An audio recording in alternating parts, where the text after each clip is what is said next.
ভালো লাগছে। আপনারাও দেখেন, অনেক সুন্দর একটি জায়গা, ঘোরার মতো, বেড়ার মতো, সময় কাটানোর মতো জায়গা। যাদের যাদের ভালো লাগবে এখানে এসে বেড়াতে যাইতে পারবেন ইনশাল্লাহ।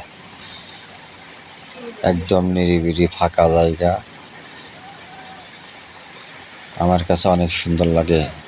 ভিডিও বানাইতে গেছিলাম, কন্টেন্ট তৈরি করতে গেছিলাম, একটু সময় কাটালাম, বসে বসে হাওয়া খাইলাম, মুক্ত খোলা আকাশ। আমার তরফ থেকে সবাইকে ভালোবাসা ও বিরাম। সবাইকে আমার একটু সাপোর্ট করবেন, ভালোবাসা দেবেন, সবার পাশে রাখবেন। আসসালামু আলাইকুম। সবাই আমার জন্য একটু দোয়া করবেন।